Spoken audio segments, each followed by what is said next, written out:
Phil has been helping families in the Lowcountry area plan for a successful retirement. Phil at Revolutionary Financial Group will help you learn about strategies for creating income in retirement, managing your wealth, and minimizing taxes. Welcome to the Lowcountry Money Talk with Phil Bloyd. Welcome to Lowcountry Money Talk. I am Jen Rezac, and joining me today, Phil Bloyd with Revolutionary Financial Group. Now, we know you work hard for your money, but come retirement, it's time for your money to work for you. Today, Phil will share some helpful financial strategies to help you do just that and to get you to and through the retirement you want. And later, we've got 3 retirement questions you should be able to answer before you leave your job. Phil will tell us what those are. So we have a great show today. Yes. Phil, great to be back with you again. Yes, thank you. All right, so Phil, let's set this up here. We've been spending our working years grinding, saving, working hard for the money, right? That's Right. what we've been doing all these years. But once retirement rolls around, then things are going to change. What do we need to know about helping our money work hard for us? Tell me what that means. Okay, so the first thing we'll talk about, Jen, is we can go back. Most people are familiar with financial planning and working with a financial planner. Okay, that's great when we're in the accumulation phase. So we're accumulating our savings, maybe a 401k, an IRA, brokerage, whatever we're doing. Well, when we get really close to retirement a few years out, or we're in retirement, we need to shift over to retirement planning. Now, the first thing we need to know, and I think I know the answer to this, but the first thing we need to know, are we working with an investment advisor that is familiar with retirement planning? I think most of them will say, yeah, I have no problem, I can do that. Well, how many of their current clients are retirees? That would maybe be a question, Usually the people come in and see me and they bring a list of the Google questions, and that's not on there. How many clients do you have that are retired? How many do you have that aren't retired? So maybe we need to know that. And then how long have you been working with retirees? Okay. So if I go back 32 years, I've seen many people through retirement, right?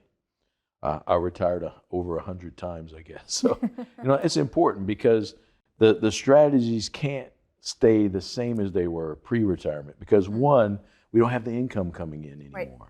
So while we're working, we're dollar cost averaging. So maybe we're getting paid twice a month. We have some money come out of our paycheck. Maybe our employer is matching. So when the market's up, some of our investments may be up, buying a little high when it's low, and it kind of averages itself out. Once we retire, we're not dollar cost averaging probably because we're already there. This is all the money we have. We don't have any more going in. So retirement planning to me means a lot more of how much of my dollar do I lose when I take it out for income? Right. Am I losing 20%? Am I losing 30%?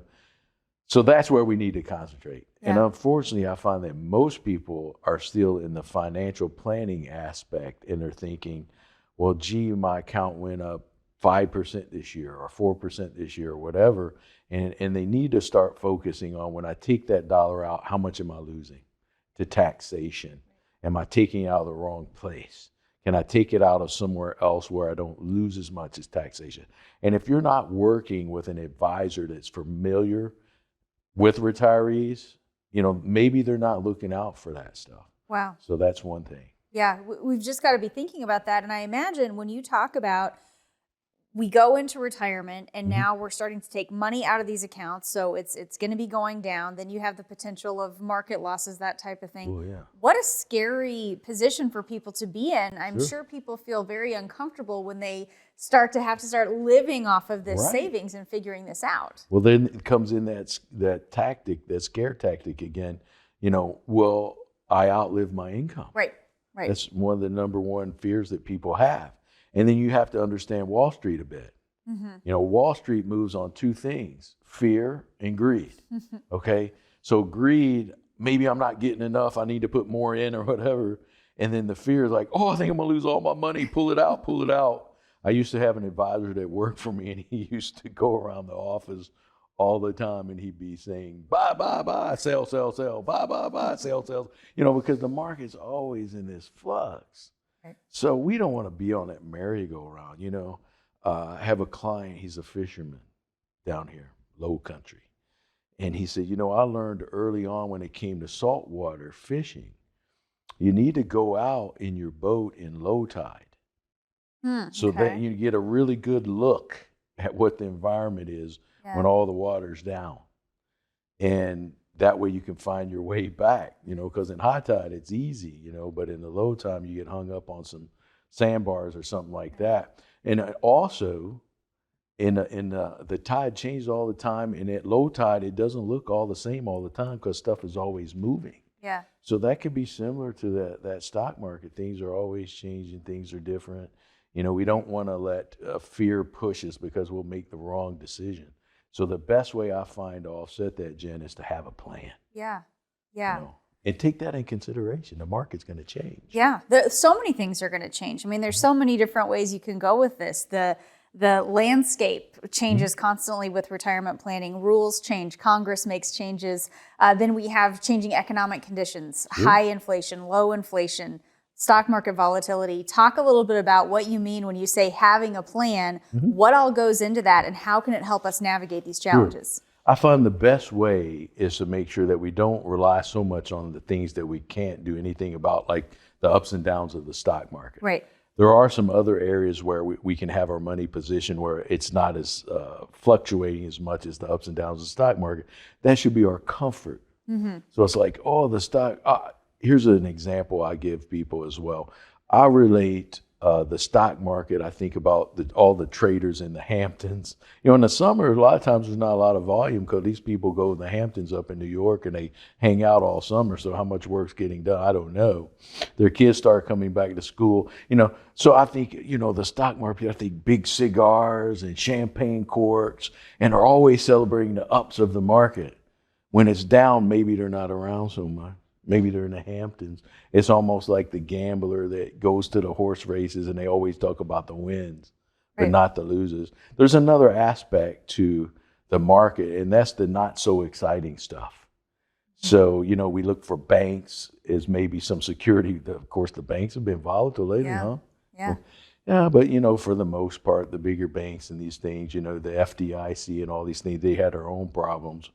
But you look at banks, you look at government issues. A lot of people now are looking at government bonds because they're paying an interest rate that's, a lot better than what it used to be, but also insurance companies too. So these aren't the flashy, champagne and the cigars. But when you get hit by a hurricane, the first thing you want to do is call that insurance agent and say, hey, what's going on, right? So these are these three stable things, we might want to look into those for stability when the market's fluctuating. Right. People are looking for stability, they're looking for predictability, and putting together a plan can help you get a little bit of both of those things, I would think. So always good to ask the questions. Appreciate the insights there, Phil. Coming up next, we're going to talk about the 3 biggest questions you should be able to answer before you retire. Phil will let us know what we need to know about that. And first, here's how you can contact Phil and the team at Revolutionary Financial Group. Stay tuned. We'll be back. Did you know taxes could be your biggest expense in retirement? No one can avoid taxes completely, but with the right strategies in place, you could potentially reduce your taxes in retirement. With a plan to protect your retirement savings from higher taxes, that's just more of your hard-earned money back in your pocket. And at Revolutionary Financial Group, helping people like you minimize your taxes in retirement is what we do. Call us today to learn ways to possibly lower your taxes in the future. Saving is a really good start when it comes to retirement, but you have to do more than just save.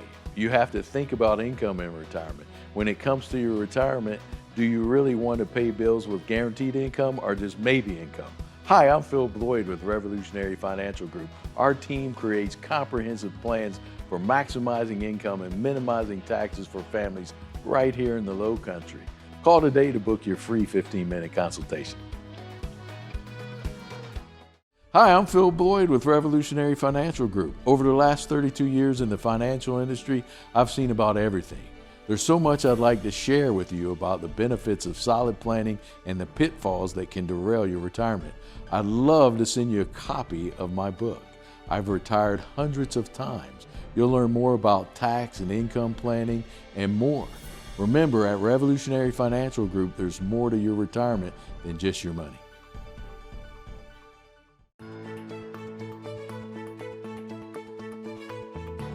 joining us today on Lowcountry Money Talk. Here today with Phil Bloyd of Revolutionary Financial Group. Now, Phil, you say there are some big questions that we need to be able to answer before we retire. So let's dive into these and we'll talk about why they're so important to our retirement success. What would you say is one of the first questions we need to be able to answer?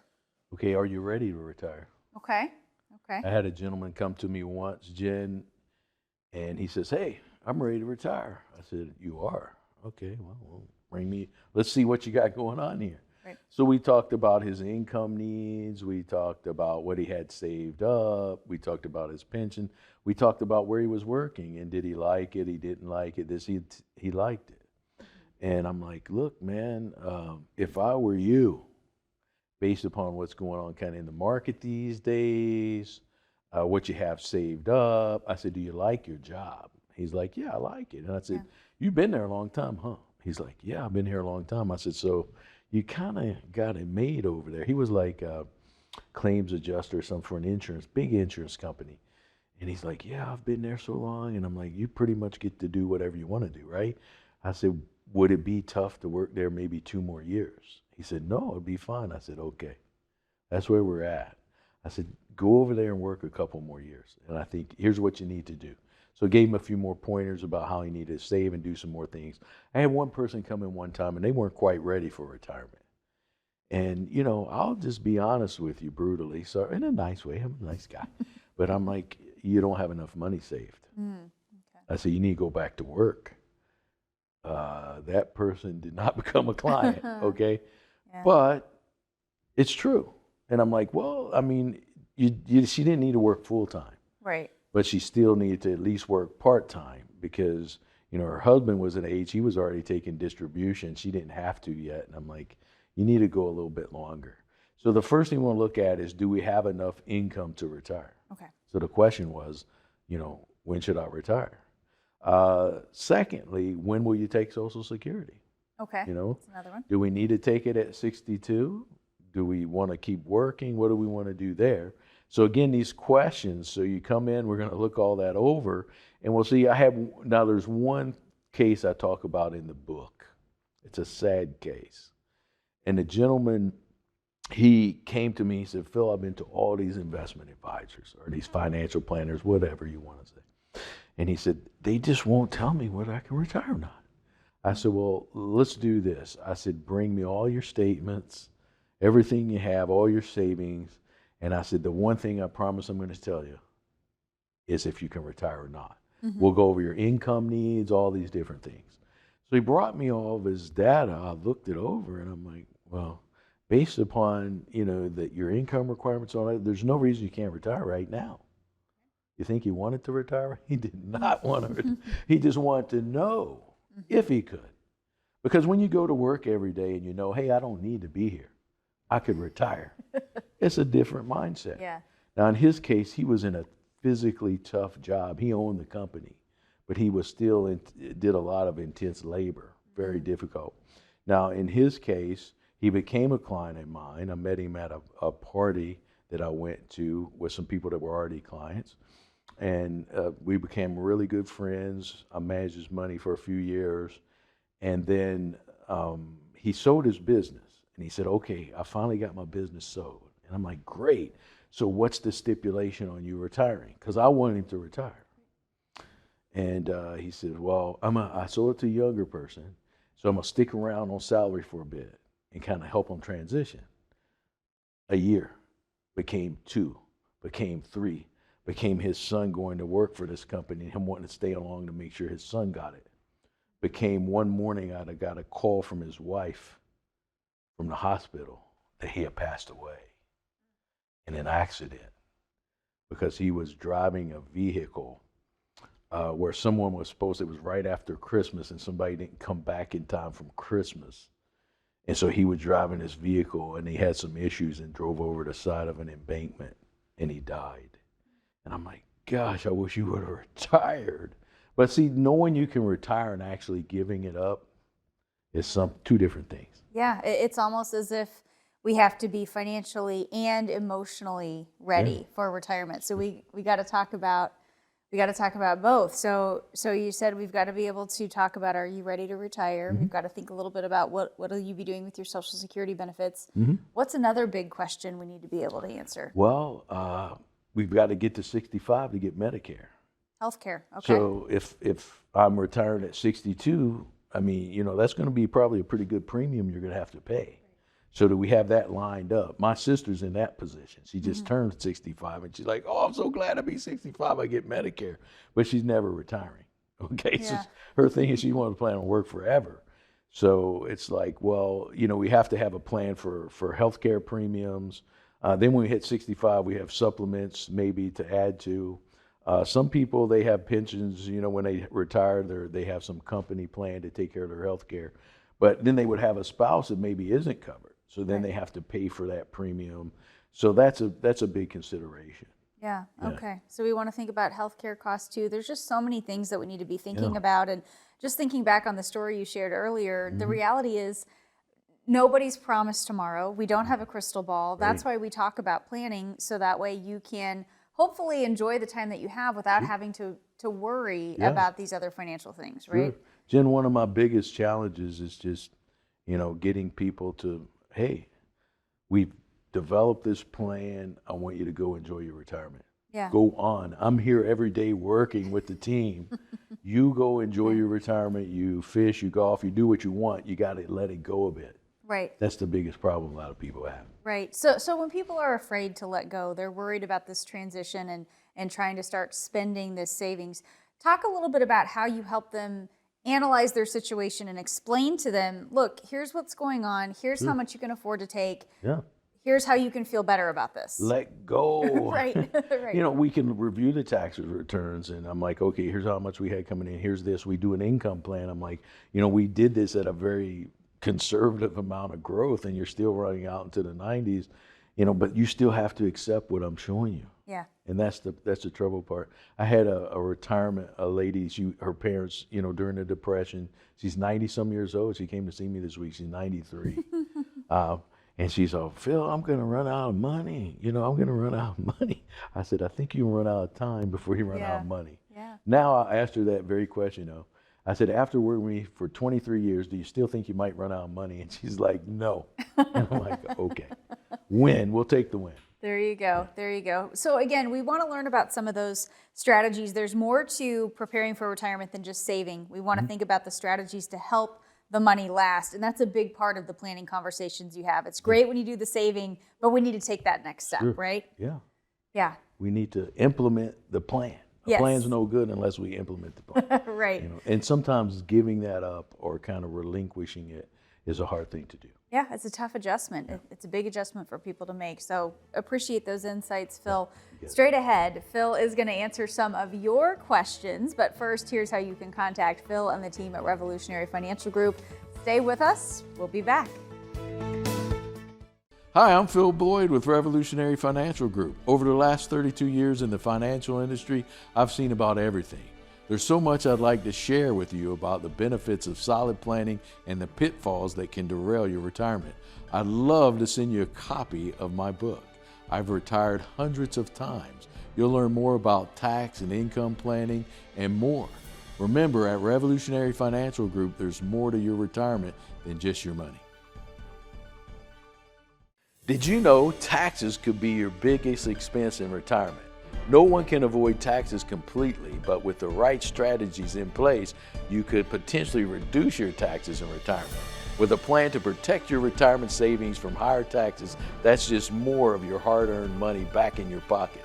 And at Revolutionary Financial Group, helping people like you minimize your taxes in retirement is what we do. Call us today to learn ways to possibly lower your taxes in the future. Saving is a really good start when it comes to retirement, but you have to do more than just save. You have to think about income in retirement. When it comes to your retirement, do you really want to pay bills with guaranteed income or just maybe income? Hi, I'm Phil Bloyd with Revolutionary Financial Group. Our team creates comprehensive plans for maximizing income and minimizing taxes for families right here in the Lowcountry. Call today to book your free 15-minute consultation.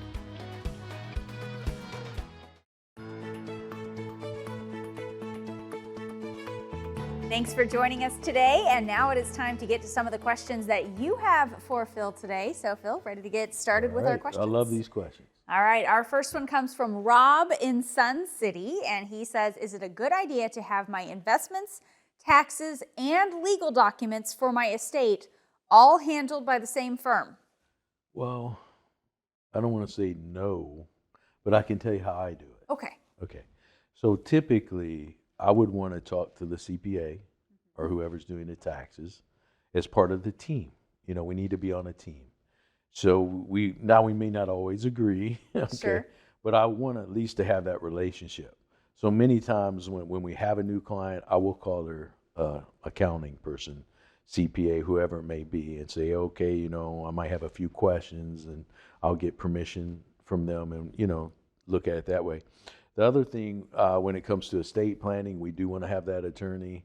So I may have a few things when I read their estate plan. I may have a few questions about something.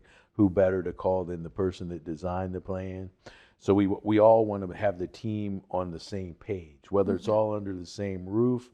I know there's some that do that.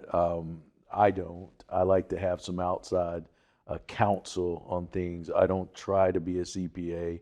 I don't try to be an attorney, and I don't want them to try to be an investment advisor either. Right. So I like to keep things separate. When I have referred people out to attorneys or CPAs or whatever, I will never take any compensation or anything, but I will also have that conversation with the CPA or the attorney that, hey, you know, I'm the investment advisor, so if you have any questions, be sure and call me. Yeah. Because what I don't want is the client to get caught in the middle, tag team.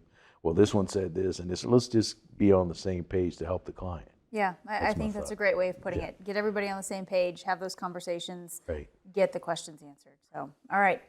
Next question is from Walt in Bluffton, who says, I'm nervous about how much money I have in the stock market. What's the right amount for me to have invested in my early 60s? Well, longevity, income, all these things, you know, there's never just a cut and dry plan. Hey, this is the number. But how much growth do we need on your assets? You know, I may need more in the market if I have a longer time horizon, or if I need more growth. I've had it asked to me two different ways. Some people say, well, I have so much money, I'll never need it, so why don't I invest more in the market? And I've had other people tell me, I have so much money that I'll never need it, so why would I risk it? Right. So I've got to know you a little bit better, you know, but usually if we just want to take a number, I would say we probably want, you know, maybe 60 on the safe side, 40 maybe at risk, but it could be different depending on you. Okay. Again, get that customized advice. Everybody's different. Yeah, and there's really no wrong answers here. The only wrong answer are, I guess, illogical decisions or things that put you at too much risk. Well, if you come in and say, I want 100% aggressive in the stock market, you're 60, I'm like, we're probably not going to be a very good fit here. Okay. Not gonna because agree on when the that. market dumps 50, then you, hey, what happened? Then what? You know, Right. you know, so. Right. All right. Our next question comes from Catherine in Hilton Head. I recently lost my job with a company I've been with for more than 20 years, and I'm at a loss as to what I should do with my 401k. Can you help? So leave a job. What do we do with the 401k? See that a lot. So here's what tends to happen. You know, maybe 20 years ago, people didn't change jobs as much. Now people change jobs 7 times. When I first started, you would have usually a male. He'd be 65 years old. He worked for the same company his entire life, retired at 65, got a watch, got a pension where he's taking a monthly income, and he died 2 years later. That's not the case anymore. So now people will change 7 times. If I leave my 401k at my old employer, I might could lose track of it. Yeah. So that's a big thing right there. You're not paying attention. When you're working, a lot of people are working, they just look at their statement on their 401k, I'm okay, they're not paying much attention. So I would be worried that if I left my employment, now a lot of times they may change providers. And you're already retired, and they're like, well, now here's our choices. We had these choices, now here's, and I think the limited choices that you have with your IRA these days with market volatility, and we need to be more hands-on. Right. And a lot of people will hire an investment advisor, and they're like, well, I'm hiring you to manage my money and I'm paying you a fee. And I'm like, Well, how in touch is your advisor in as far as managing your money? Do they just put you into some stock indexes, some exchange traded funds? Are they actually managing your money based upon what the market's doing? So if I'm in a 401k, I'm kind of losing the availability in a changing market to change because I'm limited to my choices. So I would go interview a few investment advisors, and I would look at the options of rolling that over into an IRA where I can have more choice. And tax planning. Sure. Do you have a lot of questions from people who are trying to figure out what to do with the old 401k, either because they've retired or they've switched jobs? I mean, you get a lot of that? So what we have is we have a lot of people that have older 401ks that they've forgotten about. Okay. And I'm like, what's this Must be statement nice. here? There's like 25 in here. So a lot of times I tell people we're here, to round up everything. A lot of our first meetings we're rounding up all your assets because you've got one in this 401k, you got one in this 401k, and you're really not managing them at all because some of them didn't even know they still had them. And I'm like, but I found this statement here and I don't, what's that? And they're, oh, that's an old 401k I had. So again, these are not really efficient ways to take care of your funds because you're not really paying much attention. Right. And the market changes. That's where that word plan comes back in. Get it organized, put the plan together. Yeah. And next question from Alan in Sun City. He says, I'm 62 years old and my mother passed away and left me an IRA with about $600,000 in it. What do I need to know about this account? I don't want to make the wrong move and owe too much in taxes. Sure. Well, first of all, Alan, sorry about the loss of your mom. My mom's still with us. She's 82. My longest serving employee, 20 years. So very appreciative of that. Now let's look at the tax situation. So we have an IRA. Mom left that to you. You have 10 years to take distribution. You spread the taxes over 10 years. Any money that we take out of that is taxable 100% based upon your income. So 22, if you're in the 22% bracket, you're going to lose 22%. So just remember that. Probably we want to go to your accountant and say, hey, if I take out X amount, what will my taxes look like? So we're doing the right amount of withholding. We don't want any surprises when it comes to that, right? And then also, what investments do we put it in based upon your risk tolerance now, your age, your income necessities, and all these things. So these are some of the things that you need to consider, Alan. Right. A lot of things to think about, and always good to get that guidance before you start making a decision, because nobody wants to make a misstep and end up having a costly misstep. Tax surprise. Yeah. Usually not on the good side. They'll sting. They'll get you. All right. Well, appreciate your answers here on the show today, Phil. And if you have a question, you can always visit the website. We might just be able to use your question on a future show. Don't hesitate to act on the information you've heard today. It never hurts to call, even if it's for a second opinion. So don't wait. Call now.